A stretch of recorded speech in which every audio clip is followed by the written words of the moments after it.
To my family, I am the black sheep. Not because I do drugs or have a criminal record, but because I drive a 2012 Honda Civic with a dent in the bumper and wear t-shirts that come in a 3-pack.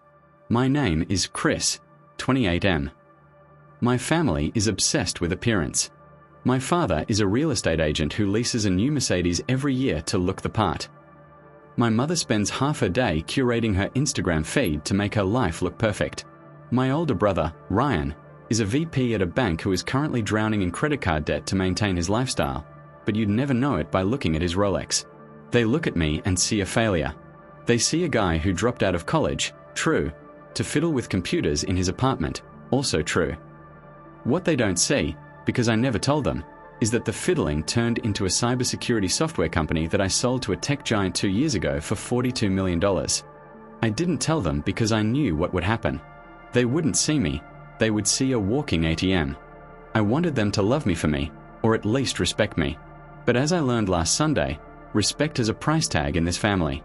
We were at a family barbecue at Ryan's house. I pulled up in my Honda, parking it next to Dad's gleaming Mercedes and Ryan's BMW. "Hey, Chris." Ryan shouted from the grill, surprised that Rust Bucket made it all the way here. "Did you have to push it the last mile?" My sister-in-law, Vanessa, laughed while swirling her Pinot Grigio. "Oh, stop it, Ryan.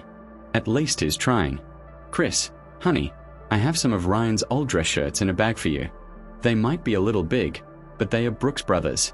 Much better than whatever that is." She gestured vaguely at my plain grey t-shirt. "Thanks, Vanessa," I said, grabbing a soda. "I'm comfortable." The afternoon went as usual. They talked about golf club memberships, expensive vacations, and property values.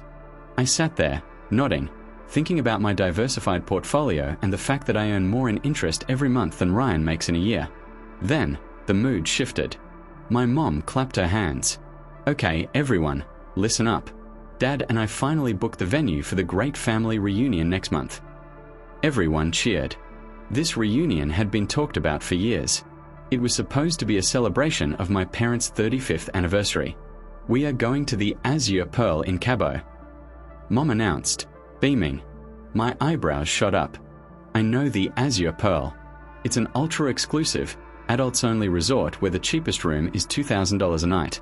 It's where celebrities go to hide. It's booked." Dad said, "Ryan, Vanessa, you guys are in the ocean suite. Aunt Linda is coming. The cousins are coming. It's going to be the event of the decade."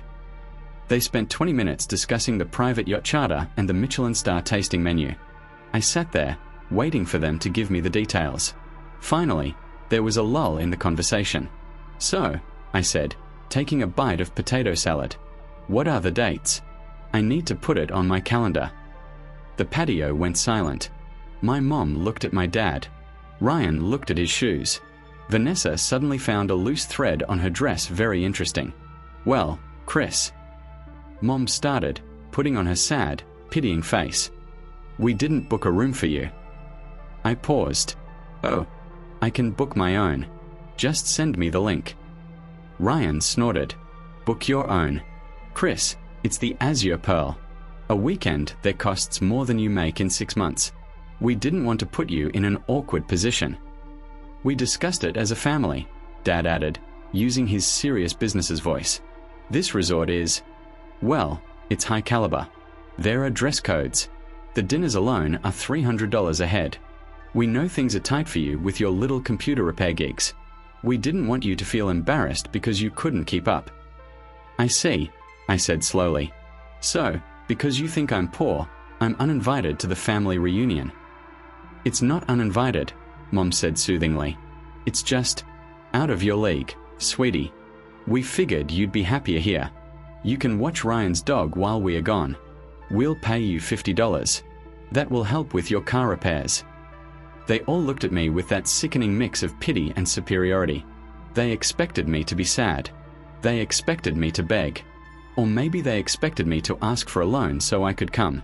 Instead, I felt a smile tugging at the corner of my mouth. "You know what?" I said, standing up and tossing my soda can into the recycling bin. "You're right. I probably wouldn't fit in. You guys go and have a great time." That's very mature of you, Chris, Dad said, relieved. I'm glad you understand. Oh, I understand perfectly, I said. I walked to my car. As I drove away, I didn't cry. I pulled over around the corner, pulled out my phone, which looks like a cracked Android but is actually an encrypted satellite phone I use for business, and dialed my personal travel concierge. Hey, it's Chris, I said. I need a booking at the Azure Pearl in Cabo for next month. Yes. The dates my family is there. But I don't want a room. Is the presidential villa available? The one with the private helipad? Good. Book it. And book the neighboring villa too. I want plenty of space. They didn't want me there because I would embarrass them? Oh, I was going to be there. And I was going to teach them a lesson about net worth they would never forget. The Azure Pearl is the kind of place that smells like money. It's all white marble, infinity pools, and staff who whisper instead of talk. My family arrived on a Thursday. I know this because I have a clone of my mom's phone. Kidding. She posts everything on Facebook publicly. I saw the photos. They checked into their ocean suite, which, let's be honest, is just 2 standard rooms with a connecting door.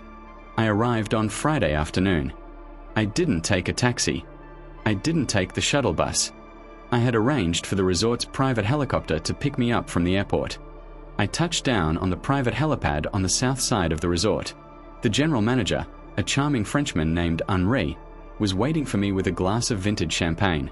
Monsieur, my last name, Henri beamed, shaking my hand. Welcome back to paradise. Your usual villa is prepared. Thanks, Henri, I said, taking a sip. Let's take the scenic route to the lobby. I believe I might run into some acquaintances. We hopped into a customized golf cart, the kind with leather seats, and drove toward the main building. My family was sitting at the outdoor lobby bar. I spotted them instantly. My dad was arguing with a waiter about the amount of ice in his scotch. My mom was taking a selfie with her sunglasses.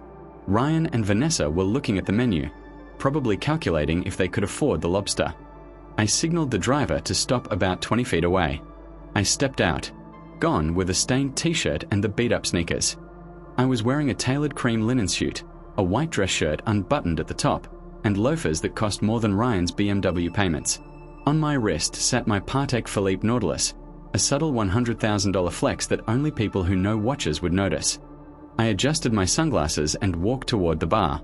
Vanessa saw me first. She lowered her menu, squinted, and then her jaw literally dropped open. She nudged Ryan hard in the ribs. Oh, what? Ryan looked up. He froze. Dad stopped arguing about the ice. Mom lowered her phone. For a solid 10 seconds, nobody spoke.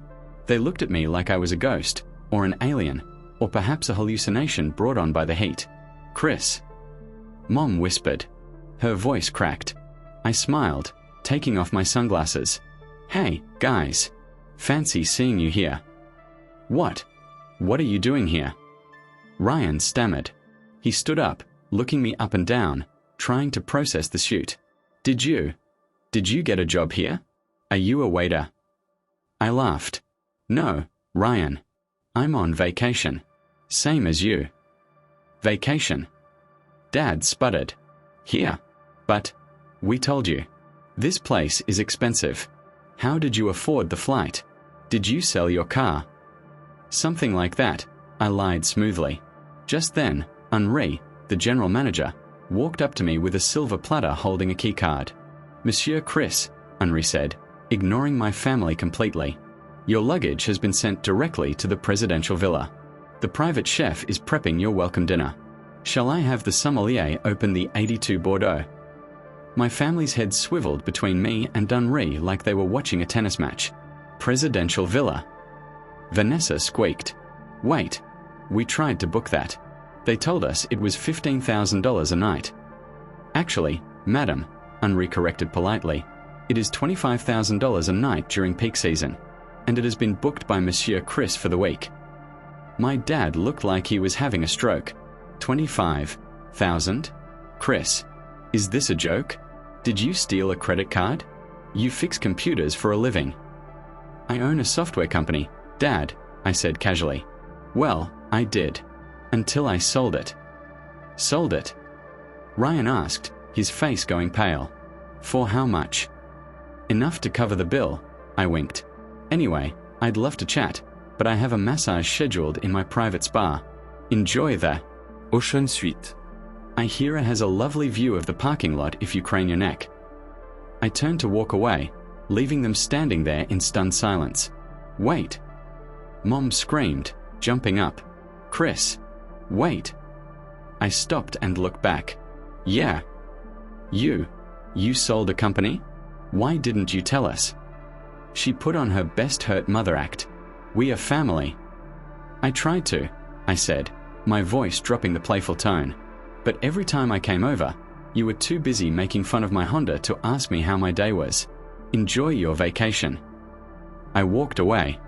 I could feel their eyes burning into the back of my expensive linen suit. The game had just begun. The funny thing about money is that it changes people's memories. Suddenly, my family didn't remember mocking my Honda or my t-shirts. They only remembered that I was their brilliant son and brother. That evening, I decided to dine at the Cliffside, the resort's most exclusive restaurant. It sits on a rock overlooking the ocean, and there are only 10 tables. I was halfway through my appetizers, tuna tartar with gold leaf, when my family walked in. They looked flustered. Apparently, they hadn't made a reservation because they assumed they were VIPs and were arguing with the hostess. Then they saw me. They didn't just walk over, they swarmed. There he is. Dad boomed, putting a heavy hand on my shoulder. The man of the hour. Tell this hostess we are with you, Chris. She says they're fully booked. They are fully booked, I said, slicing my tuna. I reserved this table for one. Don't be silly, Mom laughed, dragging a chair over from a nearby empty table. We are celebrating. My baby is a tech mogul. Wait until I tell the girls at the club. They all sat down. Ryan poured himself a glass of my wine without asking. So, Ryan said, his voice dripping with fake camaraderie. 42 million, huh? You know, I manage portfolios for high net worth individuals. You really shouldn't leave that cash sitting in a bank. We should talk strategy. I have a wealth manager, Ryan, I said. He's in Zurich. Right. Ryan nervously adjusted his collar. But family looks out for family. Hey, speaking of looking out, Vanessa and I were looking at that presidential villa. It has 3 bedrooms, right? The ocean suite is a little cramped. Since you're alone, maybe we could crash with you? It would be a waste of space otherwise. And the yacht. Vanessa chimed in. We heard you rented the Sea Star for tomorrow. We were dying to go on that, but it was $5,000 for the day. What time do we set sail? I put my fork down. I dabbed my mouth with the linen napkin. I looked at them, really looked at them. I saw the greed in their eyes. They didn't care about my hard work. They didn't care about the years I spent coding in the dark. They just saw a free upgrade. I think there's been a misunderstanding, I said calmly. What do you mean? Mom asked, reaching for a breadstick. You aren't staying in my villa. You aren't coming on the yacht. And you aren't eating dinner with me. The table went silent. Chris, Dad said, his voice stern. Stop this. We are your parents. We raised you. You have more money than you can spend in a lifetime, and you're going to be stingy with your own flesh and blood. It's not about the money, I said. It's about what you said last week. I leaned in closer. You explicitly told me I wasn't invited because I would embarrass you. You said this trip was out of my league. You said I wouldn't fit in. We were just trying to protect you. Mom cried. We didn't know you were rich. Exactly, I said. You treated me like garbage when you thought I was poor. If you don't respect me when I drive a Honda, you don't get to ride in the helicopter. Respect isn't something you can buy when the stock market opens, Mom. I signaled the waiter. He rushed over immediately. Everything okay, monsieur? Yes, I said, standing up. But these people are bothering me. They aren't on the reservation list. Could you please escort them back to the buffet? I believe it's taco night in the main hall. That's more their budget. Ryan stood up, his face red. You arrogant little jerk. You think you're better than us. In this moment, I adjusted my cuffs. Yes, Ido. Security stepped forward. My dad looked like he wanted to scream, but he knew better than to cause a scene in a place like this. He grabbed Mom's arm. Vanessa looked like she was going to cry. They were escorted out of the restaurant. I watched them go, and then I ordered the lobster. The aftermath. I spent the rest of the week living like a king. I took the yacht out solo and fished for marlin. I got daily massages. I didn't see my family again until the shuttle bus was taking them back to the airport. I waved from my balcony. When I got back home, I sold my Honda. I bought a nice, understated Audi. I didn't upgrade my wardrobe, though. I still wear t-shirts. My family tries to call me now.